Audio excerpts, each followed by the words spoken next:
Muy bien.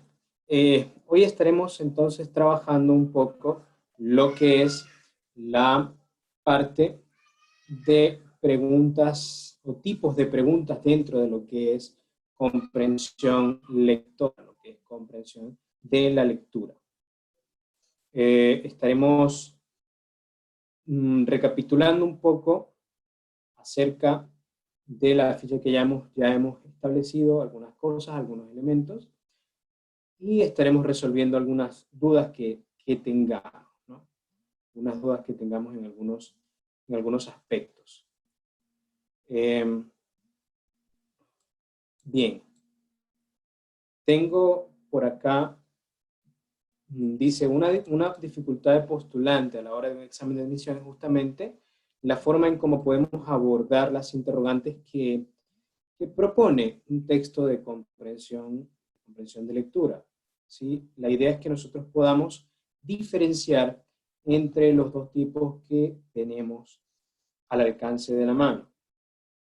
Tenemos aquellas que son de interpretación, aquellas preguntas de interpretación que nos permiten a nosotros, digamos de alguna manera, adquirir información de manera literal en algunos aspectos e inferencial en otros. Tenemos las preguntas también de extrapolación que nos permiten a nosotros recurrir a otros aspectos de la comprensión, como lo es la inferencia, como lo es la deducción o la inducción en ciertos aspectos, ¿no? Vamos a centrarnos entonces en lo que son las preguntas de interpretación. Las preguntas de interpretación, de repente Beni puede leer el concepto, bienvenido Beni, puedes leer el concepto que tenemos acá. ¿Podrías, por favor, leer este concepto, lo que son conceptos de preguntas de interpretación? Entonces tenemos dos elementos, preguntas de interpretación que me permiten a mí simplemente adquirir espacios de comprensión como el tema, elementos básicos como sobre la idea principal de un texto y por supuesto inferir qué me indica el título acerca del texto que estoy leyendo. Y por segundo elemento, pues, o segundo objetivo, las preguntas de interpretación me permiten a mí adquirir información vinculada con las ideas secundarias, una afirmación específica que me lleve a la idea principal o algún elemento que me lleve a cierta inferencia. Por ejemplo, vamos a mirar este texto que tenemos acá. Podemos observar claramente una pregunta de interpretación, pero en el ámbito literal, ¿no? Lo que yo interpreto a medida que voy leyendo. Tengo por acá, voy a leer el texto, pueden leerlo ustedes conmigo, dice, el aborto inducido es sin duda la bestialidad más grande contra un ser que no tiene culpa de estar vivo. Muchas personas lo condenan, este acto, pero muchos otros lo hacen, aun sabiendo de que su vida corre peligro, pues generalmente se dan las condiciones más precarias y suele también traer problemas psicológicos como depresión. Es por eso que nosotros debemos formar un frente para luchar contra la indiferencia, la irresponsabilidad y para velar por el respeto de la vida. Acá tenemos un pequeño párrafo, ¿no? Recuerdan que cuando nos enseñaron a obtener, de repente nos enseñaron a obtener la idea principal de un texto, nos decían que la idea principal por lo general la encontramos en las primeras líneas del texto. Y eso es correcto, eso está bien. En la idea principal, o a partir de la idea principal, yo puedo inferir, puedo interpretar la temática del texto, o el tema que el texto está trayendo, ¿sí? Trayendo. ¿Puedes leerlo acá? ¿Puedes leer, Fresia, esta porción del texto? Sí, maestro. A ver, dice... Un texto tiene oraciones que expresan ideas principales o generales y otras que aluden a ideas secundarias o particulares, las cuales debemos ir reconociendo a medida que efectuamos la lectura. Con esta pregunta se detalla la idea más importante de lo expuesto por el autor. En algunos casos, la respuesta se presenta en forma de oraciones textuales ubicadas al principio, al final o al medio del texto, pero también hay opciones que, sin ser una transición fiel, transmiten la misma información. Ok, perfecto, muy bien.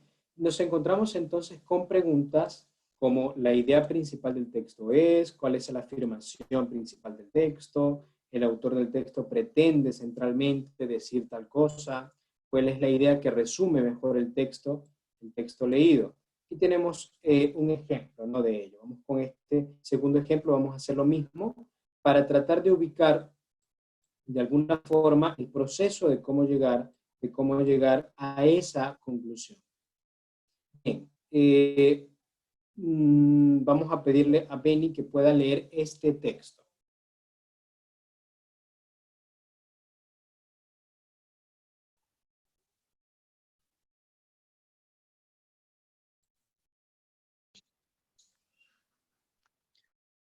La testigo, ¿por qué no testiga? ¿Por qué no catedrática y sacerdota? ¿Tan mal suenan? ¿A qué llama la profesora cacofonía? Abruma a mi padre con tales preguntas. Y claro, como mi padre era un padre moderno, era mi madre quien debía por obligación responderme.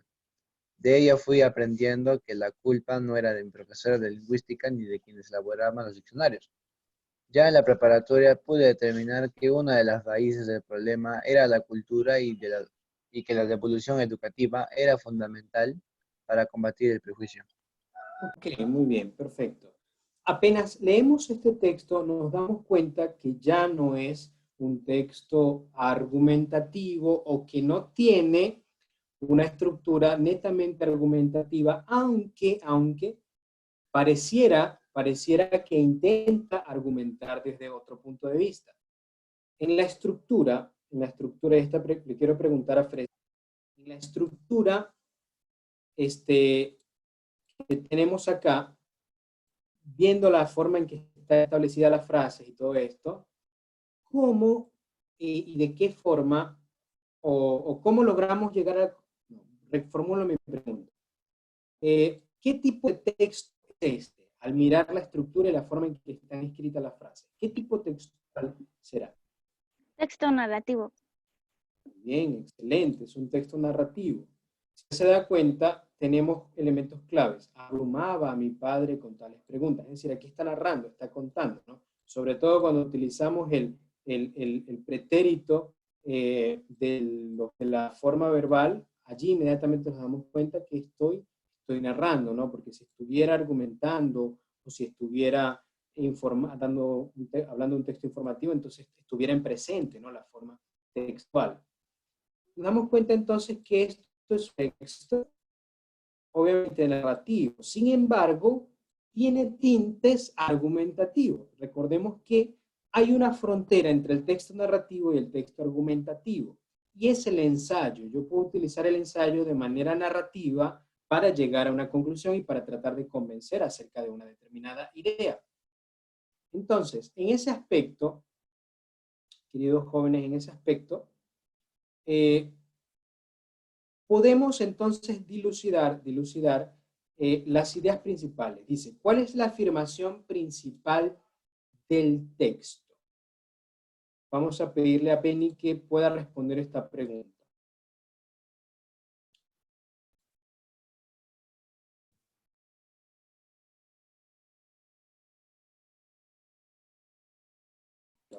Ok, vemos entonces que título se refiere a esa frase que generalmente expresa con precisión el tema, pero no el tema específico, sino el tema general. A lo largo de un texto tenemos un tema generativo, un tema general que abarca todo el texto, pero en cada párrafo, y dependiendo de cómo esté estructurado un texto, puede haber temas específicos que me permitan a mí hacer inferencias o ahondar en las diferentes temáticas o presentar diversos elementos para ahondar en el texto, para hacerlo más inclusivo, para hacerlo más amplio, ¿no? En este punto, las formas en que yo planteo este tipo de preguntas, ¿cómo serían? Benny, me gustaría que pudieras ayudar a leerme este párrafo. Tenemos entonces estas formas en que yo puedo plantear las preguntas, ¿no? ¿Qué título expresa mejor lo leído? El mejor título para el texto sería, o cuál sería el título adecuado para el texto. Para yo poder, tomando en cuenta que el título expresa el tema general, entonces, ¿qué abordaría yo para poder contestar a este tipo de preguntas, Prestia? ¿Qué elementos yo abordaría para poder... dime. ¿Qué elementos abordaría para...? No entendí bien, maestro, su pregunta. ¿Me podría repetir? Claro, por supuesto. ¿Qué elementos abordo yo o qué tema abordo yo para poder contestar estas preguntas? ¿El tema general o los temas específicos?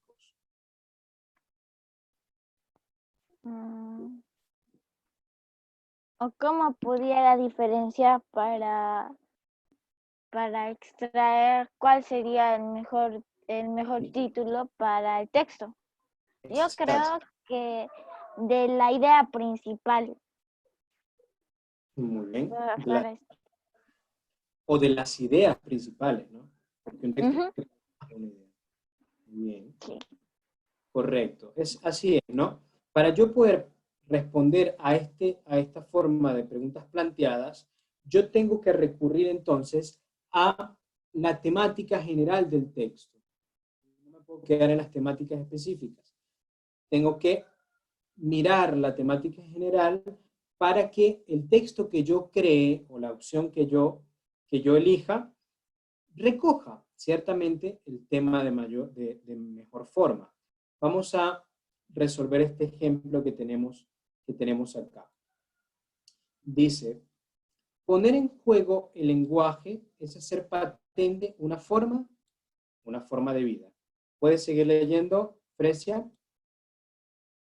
Ya. Son alteraciones a veces imperceptibles, los que hacen de una frase una mentira o una advertencia, una ironía o una orden. A veces el acto del lenguaje parece sufrir mutaciones radicales, que no obstante se convierten en patrones recurrentes, en forma que van rigiendo la naturaleza de los intercambios del lenguaje. Todos los días se narra, se teje un ordenamiento en la propia vida. Muy bien, perfecto. Nos damos cuenta que el texto es sacado de Charles Morris, Fundamentos de la Teoría de los Signos. Es decir, está hablando de que al tener esta primera frase que es contundente, aquí sí podemos encontrar una idea principal, un ejemplo de idea principal en la primera frase, de que se me hace patente o se me hace presente de una vez la temática. ¿Cuál es la temática que el texto aborda? El lenguaje. Listo, muy bien, perfectamente, ¿no? Poner en juego el lenguaje es hacer patente una forma de vida. Esta primera idea de una vez me indica de qué va el texto, ¿no? Sin embargo, no es una idea lo suficientemente clara como para yo poder darle un título, ¿no? Abarcante, que abarque el tema general, ¿cierto? No me da para hacerlo. Entonces, ¿qué hago yo? Me sirvo del resto de las ideas. Si usted se da cuenta, que es una idea principal y que me indica la temática, contiene en sí misma una metáfora, contiene una forma figurada de lenguaje, una forma de vida. El lenguaje es hacer patente una forma de vida, ¿no? Eso es bastante figurativo. Yo no puedo usar un elemento figurativo para determinar el título de una... Bueno, podría hacerlo, ¿no? El título pudiera ser figurativo, ¿no? Pero este texto que no tiene título, no puedo simplemente usar esta idea para ya construirme un título. Necesitaría más información. Me valgo entonces del resto de las ideas. Son alteraciones a veces imperceptibles los que hacen de una frase, una mentira, una advertencia, una ironía o una orden. A veces el acto del lenguaje, mire, el acto del lenguaje parece sufrir mutaciones radicales que se convierten en patrones recurrentes. Formas que dirigen la naturaleza de los intercambios del lenguaje. Ah, ¿ves, Fresi y Benny? Ven que esta parte del texto me indica o me brinda más información acerca de la expresión figurativa, una forma de vida. ¿Qué relación hay, Fresia, entre esta parte del texto y la frase figurativa, una forma de vida? ¿Por qué se me relaciona una forma de vida con esta parte? En la manera de expresarnos diariamente, de poder comunicarnos. Okay. ¿Qué similitud hay entre el lenguaje, la forma de comunicarnos, y la expresión, una forma de vida? Que el lenguaje es una forma de vida. ¿Cómo explica esta parte? ¿Cómo explica esta frase?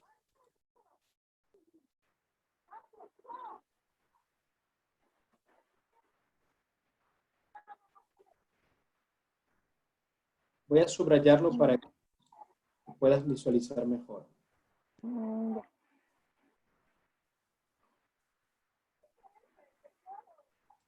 Okay.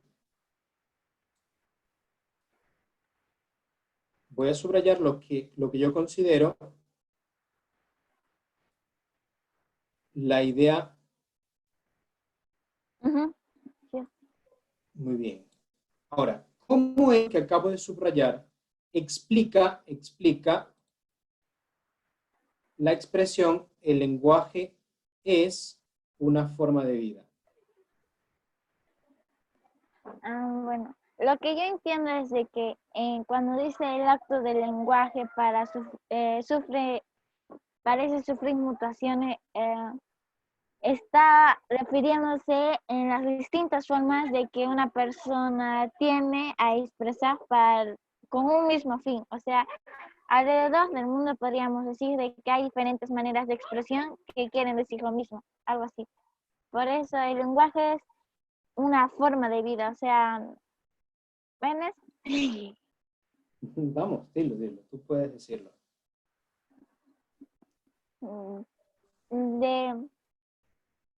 A ver, como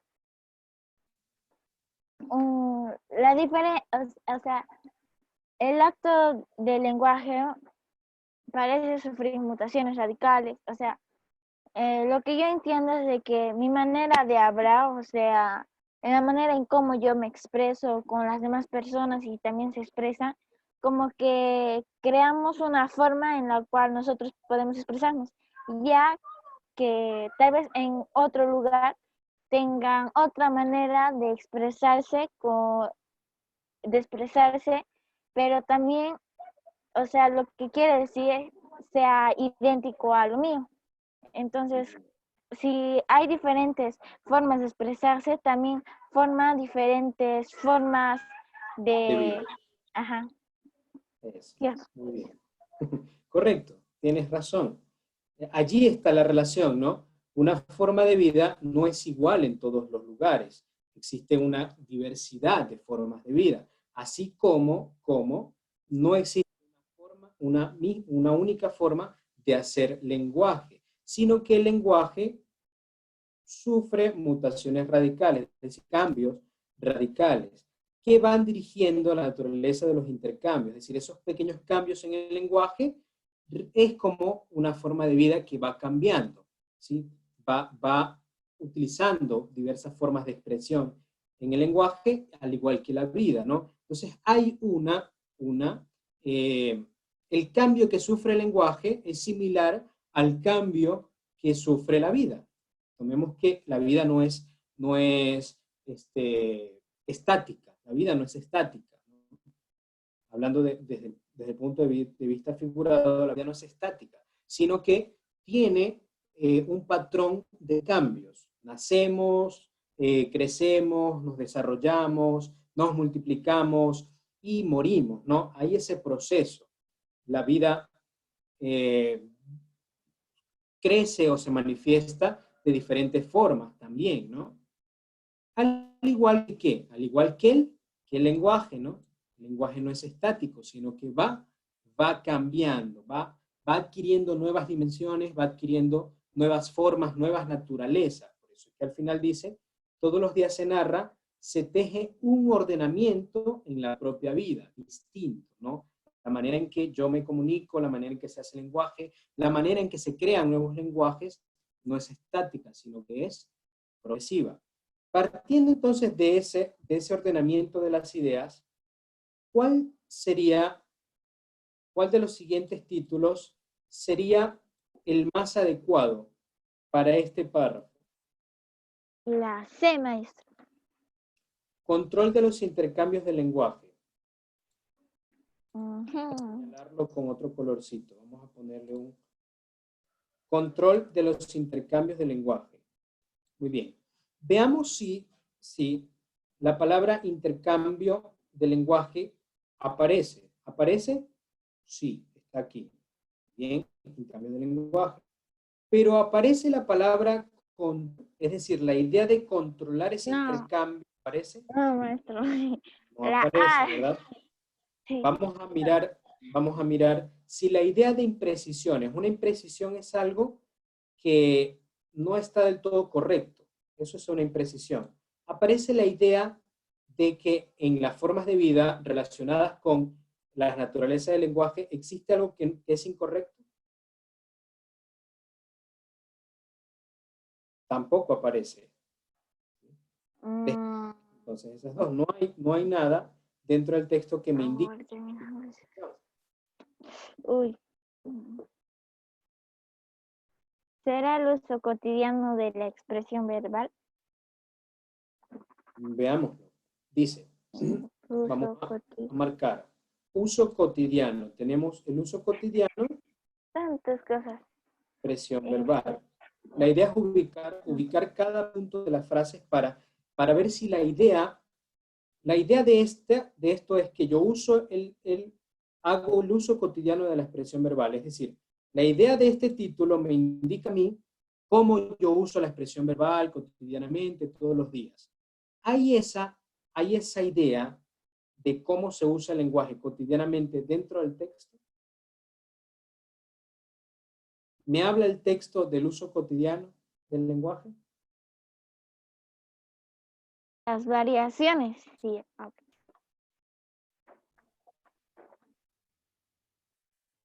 Variaciones, me está hablando de variaciones, no me habla de la cotidianidad, ni me habla de que todos los días yo me expreso de esta manera o las personas se expresan de esta manera. Me habla de variaciones. Y una variación, la palabra variación, ¿con qué frase de las 5 opciones se relaciona?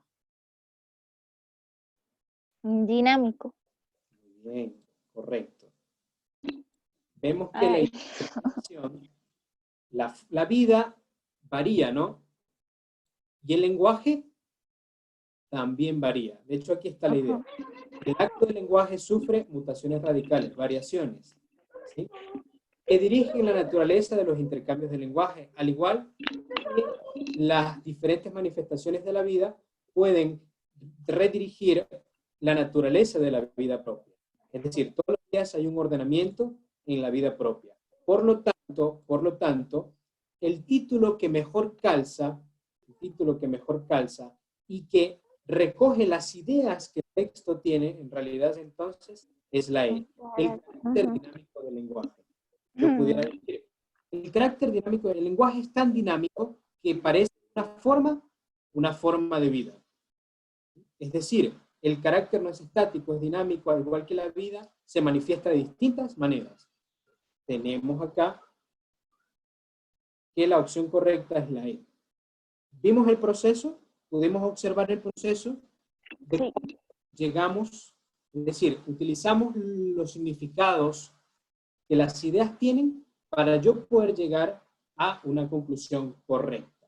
Muy perfecto. Buena participación, buena interpretación. Dame un segundito, tomo la captura.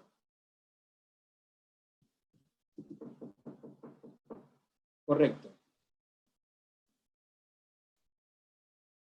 Muy bien, perfecto.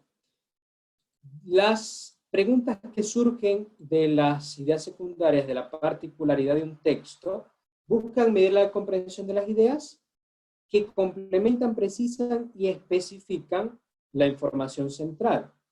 Es decir, tengo una idea central que se acompaña o se explicita, por decirlo de alguna manera, o se explica a través de ideas secundarias, ¿no? A través de ideas secundarias. Las ideas secundarias no pueden ser ajenas a la idea principal, sino que deben mantener una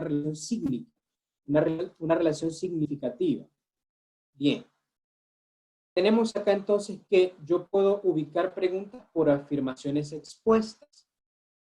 Puedes leer qué significa afirmaciones expuestas o cuáles son las preguntas que se realizan por afirmaciones expuestas. Ya, dice así.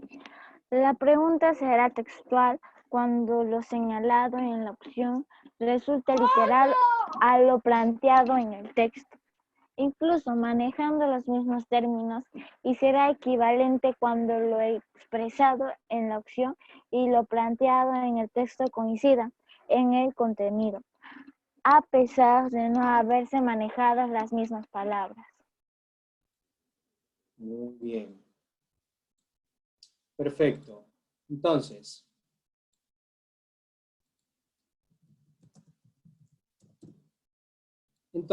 en ese particular, nosotros podemos tener una pregunta textual cuando lo que se señala en las opciones que se me dan vaya a ser literal, ¿no? Es decir, tal cual aparece señalado o planteado en el texto, ¿no? E incluso cuando se manejan los mismos términos, ¿sí? Veamos ese ejemplo. Aquí estamos entonces en el punto textual, ¿no? Esta es una pregunta, son preguntas de nivel literal, de nivel textual. Vamos a leer acá. ¿Puedes leer esta primera parte? Ya. Hasta 1957, la astronomía ha sido una ciencia de observación. El hombre era capaz de provocar fenómenos astronómicos y, frente a la naturaleza, solo los podían contemplar, analizar, estudiar y sacar consecuencias. Así se ha formado lentamente ese monumento de la inteligencia humana que es la astronomía, con sus asombrosas leyes y sus maravillosos conocimientos. ¿Qué texto es ese? ¿Qué tipo de texto es?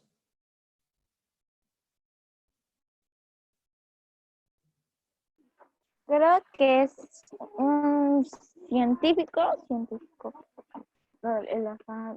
No. Sí. Por lo tanto, si es científico, es informativo. Muy bien, perfecto.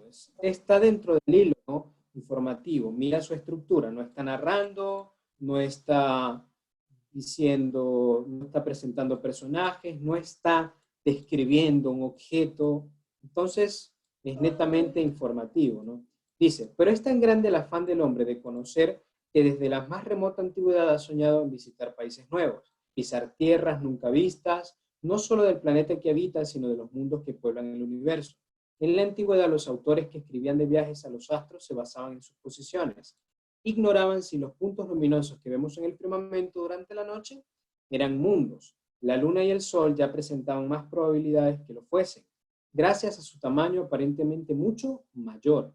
Y así, dejando aparte el mito clásico de Ícaro, el satírico griego Luciano de Samosata, en su historia verdadera trata de habitantes del Sol y de la Luna, que para hacerlos más semejantes a los terrícolas, incluso estaban en guerra. Entonces, estamos en presencia de un texto informativo. Me está presentando cierta información que tiene que ver con lo literal, que tiene que ver con la literatura, que tiene que ver con los viajes espaciales, en fin, ¿no? Y me habla de un suceso verídico. El paso más sensacional, sin embargo, el que abrió caminos insospechados, fue la llegada del hombre a la Luna en 1969. No era ciertamente la meta de todas las aspiraciones, pero era el paso más decisivo en la conquista del espacio, o si se quiere, en la búsqueda de otros mundos con los que ellos puedan depararnos en un futuro nada lejano. Allí, a partir, entonces, una pregunta de afirmación textual. ¿Cuál sería? La llegada del hombre a la Luna. Vemos varias opciones. ¿Cuál sería la opción correcta? ¿Sí? Es decir, tenemos una frase y las opciones son las que lo completan. ¿Cuál sería una pregunta de afirmación textual? ¿Cuál sería la respuesta correcta acá? A. La llegada del hombre a la Luna se constituyó en el paso más decisivo en la conquista del espacio. B. Samosata escribió sobre este acontecimiento. C. Abrió perspectivas que corroboraran las teorías filosóficas antiguas. D. Se realizó a finales del siglo XX. O E. Podemos aseverar que fue la meta de todas las aspiraciones científicas. Para yo poder responder a esa pregunta, ¿qué necesito mirar del texto?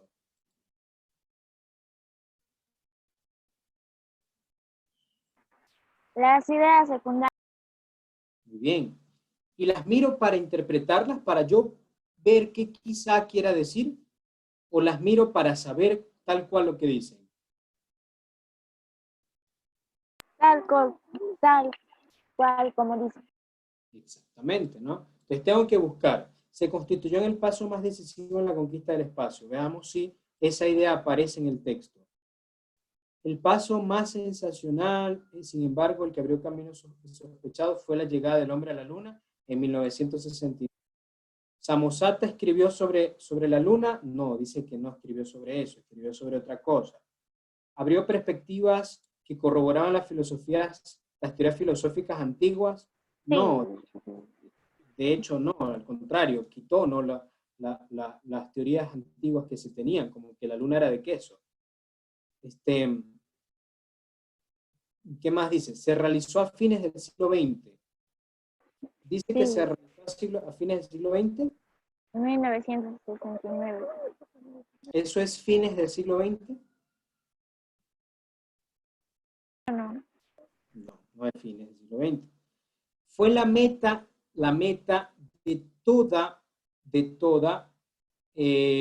las aspiraciones científicas. Sí. Mira lo que dice la frase.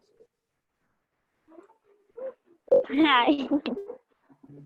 No era ciertamente la meta de todas las aspiraciones. Entonces, hago un proceso de descarte, ¿no? Voy descartando. Me queda entonces una sola. Se constituyó en el paso más decisivo en la conquista del espacio. Dice, el paso más sensacional, el que abrió caminos insospechados, fue la llegada del hombre a la Luna. ¿Cuál entonces es la respuesta correcta? La A. Bien. Allí tenemos entonces que la respuesta correcta es la A. ¿Ven cómo se hace el proceso? Es un proceso de descarte, ¿no? Yo voy descartando las ideas. Muchas veces, la idea de afirmación textual quizá no se va a corresponder letra por letra o palabra por palabra con lo que me dicen las ideas del texto. Pero sí, puede corresponderse literalmente con la idea que expone el texto. Aquí no dice literalmente el paso más decisivo, dice el paso más sensacional, pero la siguiente idea, el camino, el que abrió más caminos insospechados, pues me da a entender que ese fue el paso más decisivo, ¿no? Entonces, no son quizá las palabras más literales, pero sí la idea que más correspondencia tiene. ¿Entendemos ese punto? Perfecto.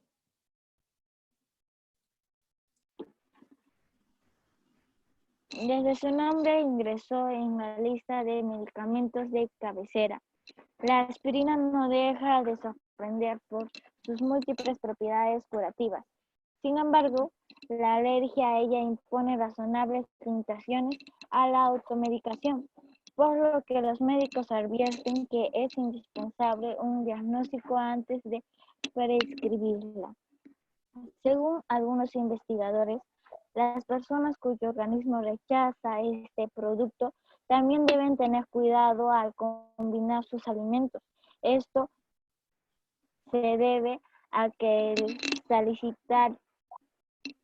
salicitato y la tartracina, ingredientes principales de la aspirina, suelen estar presentes también en las comidas, tanto de forma natural como a través de aditivos o preservantes. En consecuencia, poco serviría evitar las comentadas pastillas si al final se consume una combinación de nutrientes que incluya ambas sustancias, pues la reacción negativa del organismo sería la misma. Para ayudar a prevenir esta peligrosa eventualidad, cabe recordar que alimentos contienen los alergenos mencionados. Por ejemplo, el salicitato se encuentra en almendras, uvas, cerezas, manzanas, albaricoques, ciruelas, fresas, toronjas, limones, melocotones, tomates, pimientos, pepinillos, papas, mentas, gaseosas, cerveza, té, vino y embutidos. Asimismo, la trastacina se puede encontrar en cereales, helados, galletas, productos de repostería y llenos de pasteles. Bien, perfecto. ¿Sobre qué me está hablando entonces?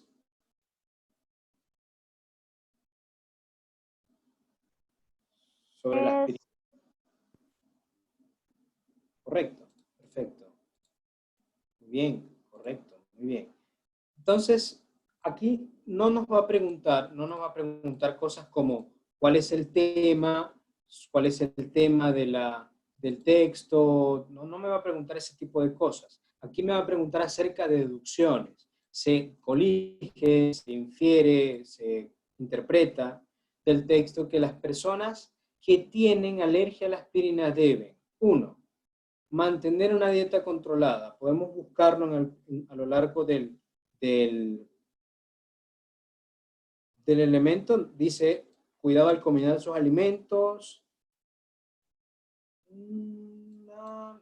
En fin, no me habla de dieta controlada. B, consumir cereales en especial. ¿Hablas algo acerca de los cereales?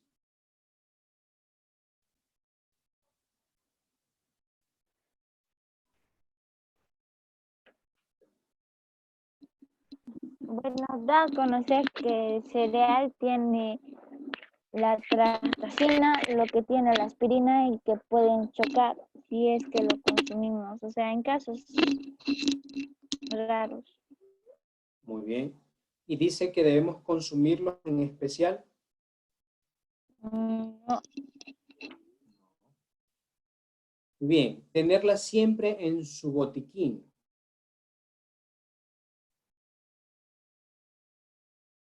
no, No, tampoco. Olvidar la cerveza y beber vino. Menos, ¿no? Comer solo frutas y verduras.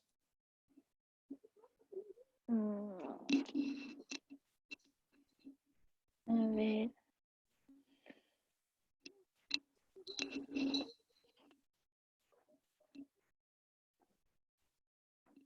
Tampoco, en realidad no aparece por ningún lado, no dice. ¿Por qué entonces no aparece ninguna de las 5 opciones? Está equivocada la pregunta entonces. No, en realidad no está equivocada la pregunta. No aparece de manera textual porque no es una pregunta. De interpretación. De interpretación, muy bien, es diferencial. Entonces, a través de ello, yo tengo que entonces buscar una idea secundaria o una de las ideas principales, una idea que el texto me permita a mí hacer un proceso de deducción que se corresponda con alguna de estas 5 opciones. Así se saca busco una idea. La aspirina no deja de sorprender por sus múltiples propiedades curativas. No hay ninguna opción que me diga, bueno, la aspirina tiene ¿cómo es que se llama? Tiene propiedades curativas, ¿no? No hay nada así por el estilo, ¿no? Sigo buscando otra idea. La alergia impone razonables limitaciones a la automedicación. Según algunos investigadores, las personas cuyo organismo rechaza ese producto deben tener cuidado al combinar sus alimentos. Bueno, por allí hay algo, ¿no? Al combinar sus alimentos. Tiene que ver con la dieta. Bueno, por allí puede ir, ¿no? Sigo buscando otra idea. Esto se debe a que aquí me habla de los componentes que tiene la aspirina y algunos alimentos. Si al final se consume una combinación de nutrientes que incluye ambas sustancias, la reacción negativa al organismo sería la misma. Para ayudar a prevenir esta peligrosa, cabe recordar qué alimento. Me estoy dando cuenta entonces que me está hablando de control de lo que como. ¿Cuál sería entonces la respuesta a la pregunta? ¿Cuál es la opción de la cual puedo, o cuál es la opción que se puede inferir de alguna de las ideas del texto?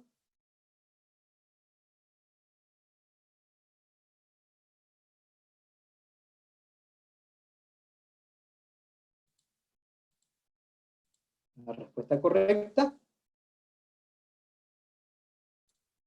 Muy bien, la A, ¿no? Es la única afirmación de la cual yo puedo valerme para encontrar una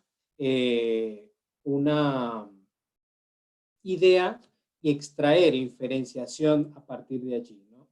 Entonces nos damos cuenta, mis queridos chicos, que los procesos para yo acceder a preguntas de diferenciación, de comprensión lectora, son distintas dependiendo de la dimensión de la pregunta.